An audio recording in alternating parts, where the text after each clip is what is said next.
कई बार वही खराब लगने लगता है। इसलिए क्षुद्रता से, तुच्छता से ऊपर उठ करके, मनो सुख से भी आगे बढ़ करके आत्म सुख को पाने का सम्यक पुरुषार्थ प्रत्येक जीव को करना चाहिए। वह अपने आत्मा स्वरूप को पहचान करके ही संभव है। आत्मा को जाने, आत्म स्वरूप को पहचाने, सब कुछ संभव है। करना चाहो तो हो सकता है। हौसलों में कैद आसमान रख, हौसलों में कैद आसमान रख। छोटी, देखिए अब परिंदे हैं, पंछी आकाश में उड़ रहे हैं, इनसे भी सीखो। हौसलों में कैद आसमान रख, परिंदों से भी ऊंची उड़ान रख। छोटी सही पर भीड़ से हटकर एक अपनी अलग पहचान रख। अगर छोटों से कुछ उम्मीदें हैं, अगर बच्चों से कुछ उम्मीदें हैं, तो पहले बुजुर्गों का मान रख। सत्य इंसानियत समझ ले बस, जरूरी नहीं कि तू गीता या कुरान रख। जिस ताल्लुक की उम्र बढ़ानी हो, एक फासला उसके दरमियान रख। जिस रिश्ते की उम्र बढ़ानी हो, एक फासला उसके दरमियान रख। थोड़ा सा अंतर होना जरूरी है। थोड़ा सा, गाड़ी का पहिया भी अगर गाड़ी से ऊपर चिपका हो ना, तो गाड़ी नहीं चल सकती। थोड़ी उसका अंतर होना चाहिए।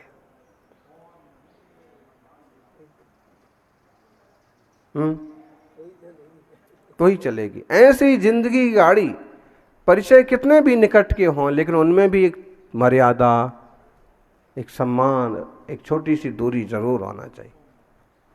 नहीं तो फिर बहुत नुकसान होता है, गाड़ी बिगड़ जाती है, लाड़ी बिगड़ जाती है। समझदारी से चलना होता है। आत्मार्थियों, प्रत्येक व्यक्ति शांति चाहता है। यदि शांति की इच्छा है तो इच्छा को शांत करो। यही तरीका है। शांति पाने का तरीका क्या है? शांतिलाल जी, इधर शांतिलाल किसका नाम है? कोई नहीं शांतिलाल, चले गए। बताइए, शांतिलाल को भी शांति नहीं है कि शांति से बैठ के कम से कम आधे घंटे बैठना है। तो बड़ा विचित्र है संसार। जब कोई 10 बार बुलाता है तब आप जाते नहीं हैं कि जाएं और उसके पास थोड़ा बैठ के आएं, लेकिन जब वो गुजर जाता है तो बैठने जरूर जाते हैं। भाई आज अमुक के यहां बैठने, और बैठने का नाम है उठाओ ना। संसार है सज्जनों। एक वचन है 41-42 नंबर का, भयण सारो। एक बड़ी बात कही यहां पर। धम्मिगो निधिगो नत्थी, परेखी नंप दस गो, संतिच्छुको समी नत्थी, सो किम पावेरी वंचिदम। अर्थ बहुत सीधा है। धम्मिगो निधिगो नत्थी, कोई व्यक्ति धार्मिक है और वो नैतिक ना हो तो कहते हैं कि क्या मतलब है फिर? हाँ, अरे भाई यहां तो बोले सवेरे मंदिर में धोती दुपट्टा पहन के दिखता है और शाम को बियर बार के चक्कर लगाता है। क्या बोलेंगे? कोई भी क्या बोलेगा? बोले क्या मतलब ऐसे दिखावा करने से? कई लोग मिलेंगे आपको आचार्य महाराज के आगे पीछे ऐसे बिल्कुल धर्मात्मा बन के घूमेंगे और पीठ पीछे कुछ का कुछ कर रहे हैं। ऐसे दोहरा जीवन जीने से क्या मतलब? इसलिए यहां कहा है धम्मिगो निधिगो नत्थी। अगर धार्मिक व्यक्ति नैतिक नहीं है तो क्या मतलब है? परेखी नप्पदंस को, और दूसरों को देखने वाला अपने आप को नहीं देखता है तो भी क्या मतलब। संतिच्छुको समीनत्थि, शांति का इच्छुक तो है लेकिन समता भाव धारण नहीं करता है तो भी क्या मतलब। सो किम पावेदि वंचितम, ऐसा व्यक्ति अपने वांछित फल को पा सकता है? नहीं पा सकता है। कोई व्यक्ति धार्मिक इसलिए बना है कि वह धर्म के फल को पाए, धर्म के फल से स्वर्ग आदि सुख को पाए, समाज में सम्मान को पाए, लेकिन धार्मिक के साथ अगर वो नैतिक नहीं है। बड़े बड़े शहरों में छोटी छोटी शिकायतें आती हैं, वो जो आपके आगे पीछे घूमते हैं ना महाराज जी, बहुत नंबर एक का भ्रष्ट आदमी है। भाई क्या भ्रष्ट है, अब क्या बताएं। जब इनके बेटे की शादी हुई थी तो इनने अपने खाने पीने की चीजों में शराब का भी काउंटर लगवाया था, और खुद भी यहाँ धर्मात्मा दिखते हैं और शराब का भी उपयोग करते हैं, गलत व्यापार करते हैं। मतलब है कि चाहे वो आलोचना में हो, चाहे सच्ची हो, चाहे झूठी हो, इस तरह की बातें आपको सुनने को मिलती हैं। इसमें इतना तो पक्का समझो कि अगर आप धर्म के क्षेत्र में आगे बढ़ना चाहते हैं तो आपको पूरी तरह से नैतिक बनना आवश्यक है। अगर आप नैतिक जीवन में, अदैनिक जीवन में आप ठीक नहीं हैं तो आपका धार्मिक होना और ज़्यादा आलोचना का कारण बन जाएगा, और फिर वो हो जाएगा हाथी के दांत दिखाने के और खाने के। और कुछ लोग इसी को मेंटेन करने में परेशान रहते हैं, किसी को मालूम ना पड़ जाए हमारी गलतियां, कोई देख ना ले कि हम 2 नंबर का काम करते हैं, किसी को मालूम ना पड़ जाए कि हम किसी चमड़े की कंपनी के शेयर भी खरीदे हुए हैं, किसी बूचड़ खाने में भी हमारा पैसा लगा हुआ है, तो दोहरी जिंदगी हो जाती। धर्म का आनंद नहीं आता है। धर्म का आनंद लेना है तो नैतिक जीवन होना परम आवश्यक है। नैतिक जीवन मतलब क्या? नीतिपूर्ण जीवन। नीतिपूर्ण जीवन मतलब क्या? नीति वाक्यामृत एक बड़ा सुंदर ग्रंथ है, इतनी बढ़िया, इतनी श्रेष्ठ नीतियां हैं कि चाणक्य की नीतियों से भी बढ़कर के उसमें चर्चा की। नीतिपूर्ण जीवन जो योग्य है, मर्यादित है, उचित है, स्वीकार्य है, वो जीवन नैतिक जीवन। नैतिक जीवन हो तो धार्मिक होना सार्थक है, और धर्मात्मा का रूप लेकर के नीतिपूर्ण वर्ताव ना हो पाए तो फिर पूरा पूरा धर्म का फल नहीं मिलता है। दूसरी बात है परेखी नप्पदंस को, बोले इसने ऐसा किया,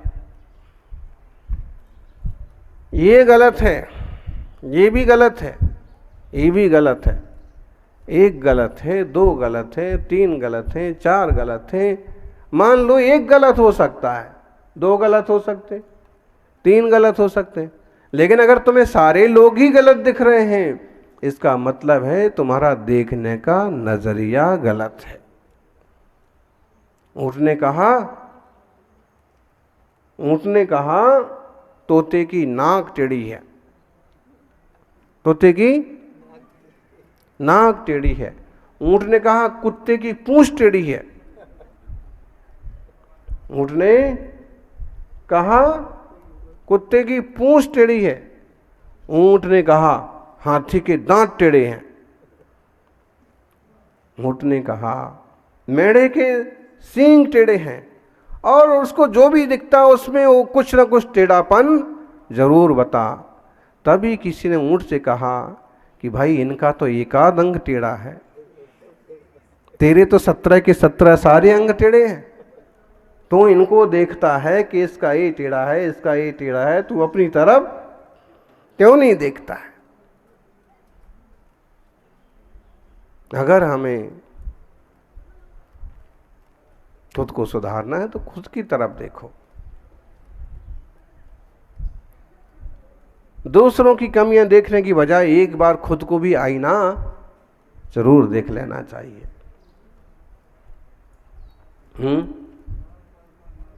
सुधार पर का ना करो, खुद का करो सुधार।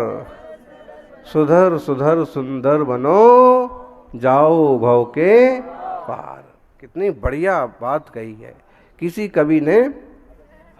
सुधार पर का ना करो, दूसरे का सुधार करने से क्या फायदा, क्या मतलब निकलने वाला है। अगर वो आपके आश्रित है और आपकी आज्ञा में चलना चाहता है तो आप भले उसे सुझाओ कि ऐसे करो, ऐसे चलो, वो वहां तक तो ठीक है। लेकिन जबरदस्ती तुम दूसरों के सुधार में पड़े रहोगे तो क्या होगा, वो तुमको ही सुधार देगा। बहुत होशियार बनता है, हैं? बया ने शिक्षा दी बंदरा को। बया, ये चिड़िया वाला पंछी, इसको बया बोलते हैं। बया ने घोंसला बनाया और घोंसले में आराम से रह रही थी। पानी बरसा तो बंदर जो है वो ठंड में पेड़ के डाल पर इधर से उधर कूद रहा था, कुड़कुड़ा रहा था। तो बया ने कहा कि भाई, हमने भी अपना घोंसला बना लिया, जबकि हमारे हाथ पांव नहीं है। हमने भी अपना घर बना लिया, तुम्हारे तो इंसान की तरह हाथ है, तुम क्यों नहीं अपना घर बना लेते। बंदर ने कहा कि बढ़िया ही शिक्षा देने वाली, बहुत होशियार बनती है, अब मैं दिखाता हूं तेरा ही घर। और उसने उठा पटक करके और कूद फांद करके उसका घोंसला तोड़ दिया। अब बोल, सीख बाको दीजिए, जाको सीख सुहाए। सीख दीनी बांदरा को, सीख दीनी बांदरी को, बया का घर चाहे। ऐसा होता है। इसलिए उनको सीख दो जो सीख सकते हैं।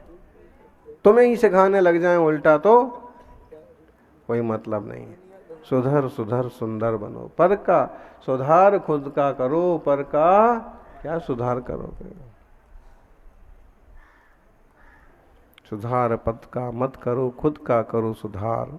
सुधर सुधर सुंदर बनो, जो जो गलतियां हैं वो निकालते जाओ। किसी ने कुछ बताया वो गलती निकालो, किसी ने कुछ कहा वो सुधार लो।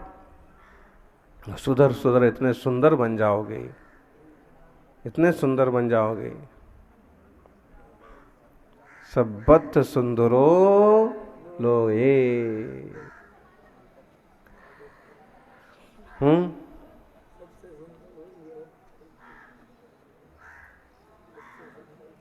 बोलो समय सार की तीसरी गाथा।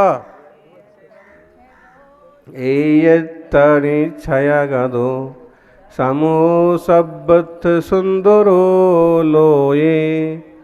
बंद कहाए अते तेण विसंवादनी होदी। एयत्त निश्चया गदो, एकत्व निश्चयगत जो आत्मा है वही समो सब्बत सुंदरो लोगे। इस पूरे लोक में अपना एकत्व निश्चयगत आत्मा ही सबसे सुंदर है। दूसरे में मिक्स हुआ कि असुंदरता चालू। देखो भाई, जब तक जलेबियां थाली में रखी हैं तब तक वो सुंदर है। आदमी के मुंह में मिक्स हुई, पेट में जाके मिक्स हुई कि वो असुंदर हो जाने वाली हैं।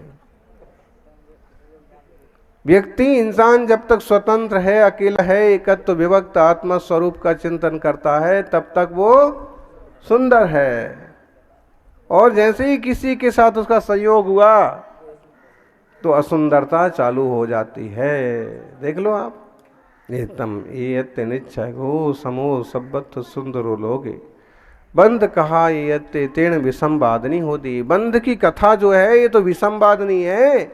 इससे तो जंजाल पैदा हो जाएंगे, झंझट पैदा हो जाएंगे। फिर जिंदगी भर उसी नाम बस लगे रहो।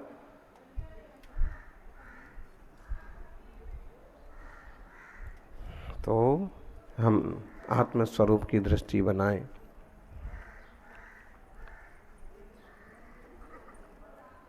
धम्मिको निधिगो नत्थी परेखी न पदंस को। दूसरों को तो देख रहे हो, खुद को देखते नहीं हो। खुद को भी देखो आप। वो ऐसा है, वो ऐसा है, वो ऐसा है, वो वैसा है, ना उसके पास इज्जत है ना पैसा है। तभी ज्ञानी ने पूछा, बताओ भाई तुम्हारा स्वभाव और व्यवहार कैसा है? वो तो ऐसा है वैसा है। बैठ जाओ, थक गए तो।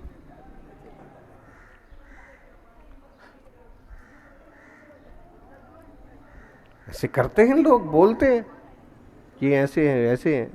अरे ऐसे हैं जैसे हैं, तुम कैसे हो इस पर भी तो विचार करो। मूलतः जिनवाणी कहती है कि तुम खुद अपने आप को सुधार लो, बाकी झंझट में मत पड़ो।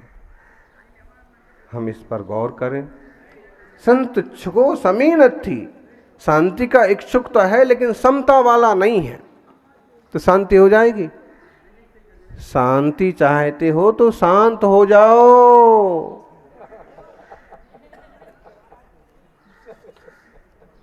क्योंकि अशांत रहने से शांति मिलने वाली नहीं है। इनको देखो, पूरी तरह से शांत, आत्म स्वभाव का आनंद ले रहे, लुढ़क लुढ़क करके।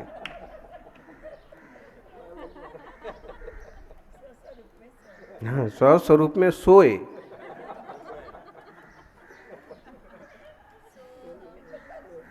सो हम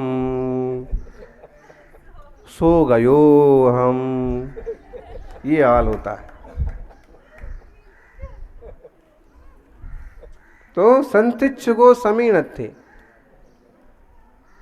जो शांति का इच्छुक है और समभाव वाला नहीं है, वो शांत नहीं रह सकता। आंखें बंद कर ले वे, टिक जावे, ऊँगने लग जाए, लेकिन फिर भी शांति नहीं होती है। एक तरह की आकुलता, एक तरह की विचलता चलती रहती है। इसलिए शांति की इच्छा है तो शांत हो जाओ। अगर ऐसा नहीं है तो किम पावेदि वंचितम, ऐसा व्यक्ति फिर वांछित को कैसे पाएगा? शांति की इच्छा है तो शांत हो जाओ, तो मिल जाएगा वांछित फल, शांति। धर्म की इच्छा है तो नैतिक भी बनो, तो धर्मात्मा बन जाओगे, धर्मात्मा कहलाओगे। और आत्मा स्वरूप को पाना है तो अपने आप को निहारो, तो आत्मा स्वरूप को उपलब्ध हो जाओगे। ऐसे स्वस्वरूप को, स्वतत्व को जान करके सभी स्वसन्मुख होने का पुरुषार्थ करें, यही मंगल भावना। जय बोलिए 24 तीर्थंकर भगवान की जय हो।